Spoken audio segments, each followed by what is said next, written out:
गौतम बुद्ध हमेशा ही सही समय पर प्रवचन देने पहुंच जाया करते थे।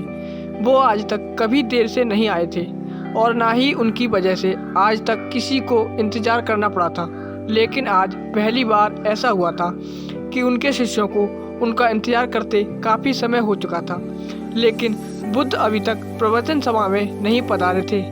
शिष्य आपस में बातें कर रहे थे कि जरूर आज तथागत बुद्ध को कोई ज़रूरी काम आ गया होगा, वरना वो हमेशा समय पर आ जाते हैं। शिष्य यह बातें कर ही रहे थे कि तभी अचानक गौतम बुद्ध अपने हाथ में कमल का एक फूल लिए वहां आ जाते हैं और एक पेड़ के नीचे लगे आसन पर बैठ गए। आश्रम में करीब 500 शिष्य थे जो उनका प्रवचन सुनने के लिए बुद्ध का इंतजार कर रहे थे।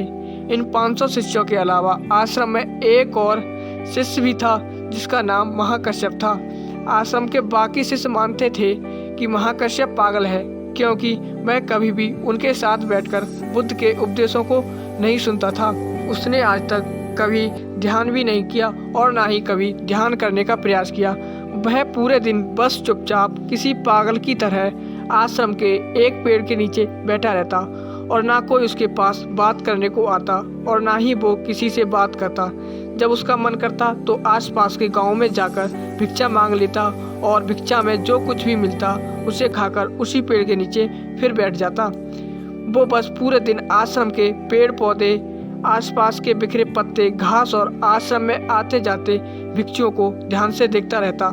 सभी को यह विश्वास था कि वो एक धार्मिक इंसान नहीं है। आश्रम में रहने वाले सभी भिक्षुओं का मानना था कि वो एक पागल और मूर्ख इंसान है जिसे कोई भी कुछ नहीं सिखा सकता। तो आज के दिन गौतम बुद्ध आए और आकर आसन में बैठ गए। बैठते ही उन्होंने अपने हाथ में लिए कमल के फूल को देखना शुरू कर दिया। शिष्य इंतजार कर रहे थे कि बुद्ध कुछ बोलेंगे, लेकिन बुद्ध कुछ भी नहीं बोले। वो बस उस कमल के फूल को ध्यान से देखते रहे। वो उस कमल के फूल को देखने में इतने खो गए, इतने ध्यानमग्न हो गए कि कब मिनट घंटों में बदल गए उन्हें पता ही नहीं चला। कई घंटे गुजर चुके थे, लेकिन बुद्ध ने एक शब्द भी नहीं बोला। वो बस उस कमल के फूल को देखे जा रहे थे। अब वहां बैठे 500 शिष्यों के अंदर जोरों की बेचैनी मचने लगी। सभी इंतजार करते करते परेशान हो चुके थे। तभी अचानक वहां बैठे भिक्षुओं के पीछे से किसी के जोर से हंसने की आवाज आई। उन्होंने पीछे मुड़कर देखा तो उनके आश्चर्य का ठिकाना ना रहा। महाकश्यप बुद्ध की तरफ देखकर जोर जोर से हंस रहा था। इतने सालों में उसे पहली बार हंसते देखा। इससे पहले वो कभी ना हंसा। वो भी इतनी अद्भुत हंसी, लग रहा था मानो सारा ब्रह्मांड उसके साथ हंस रहा हो। उसकी भयंकर हंसी पूरे आश्रम में गूंज रही थी और वो बस हंसे जा रहा था। भिक्षुओं ने बुद्ध की तरफ देखा। वो अभी भी उस कमल के फूल को ही देखे जा रहे हैं और उनकी आंखों से आंसुओं की धारा बहे जा रही थी। थोड़ी देर बाद महाकश्यप ने हंसना बंद कर दिया।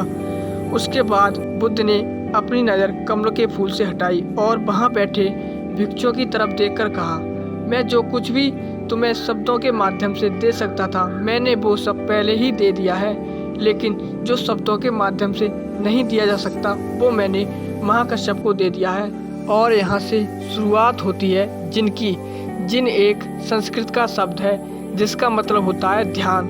गौतम बुद्ध ने दुनिया को ध्यान सिखाया और फिर बौद्ध धर्म इसे ध्यान को चाइना ले गया और इसे फिर जिन कहा जाने लगा। फिर चाइना से होते हुए यह जिन परंपरा जापान, कोरिया, दक्षिण पूर्वी एशिया के कई देशों में फैल गई। जिन यानी कि ध्यान आत्मज्ञान प्राप्त करने का एक बहुत अजीब लेकिन अद्भुत तरीका है, क्योंकि इसमें किसी तरह की कोई बाधा, कोई बंधक नहीं है। क्योंकि इस परंपरा का ना तो कोई निश्चित विज्ञान है और ना कोई शिक्षा, ना कोई ग्रंथ और ना कोई निश्चित अभ्यास करने की विधि। बस आपको अपनी आंखें बंद करके बैठ जाना है और इंतजार करना है। फिर यह घटना आज नहीं तो कल घट ही जाएगी। जिन परंपरा में ध्यान करने का कोई निश्चित तरीका नहीं है। इसमें बस आपको जागरूक होकर यह देखना होता है कि आपके दिमाग में किस तरह के विचार उठ रहे हैं, लेकिन आपको उन विचारों में उलझना नहीं है, बस उन्हें देखना है। एक विचार उठेगा और वो फिर अपने आप गायब भी हो जाएगा।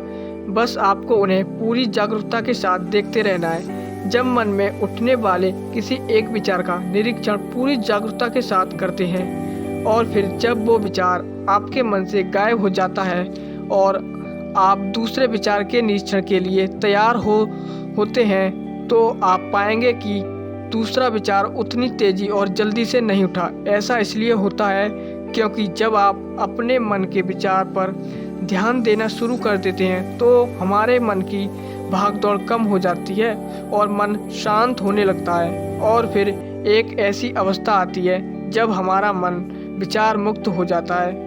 मन में कोई विचार नहीं रहता। दो विचारों के बीच की यह हीनता ही सच्ची चेतना कहलाती है। शुरुआत में इस विचारहीनता का समय ज़्यादा लंबा नहीं होता। यह ज़्यादा से ज़्यादा 8 से 10 सेकंड का ही होता है, क्योंकि हमारे दिमाग को सालों से लगातार सोचने की आदत पड़ चुकी है। लेकिन अगर हम लगातार प्रयास करते रहें तो धीरे धीरे विचारहीनता का ये समय भी लंबा होता चला जाएगा और यह समय जितना लंबा होगा उतना ही हम खुद को समझ पाएंगे और उतना ही हम खुद के और करीब होते चले जाएंगे।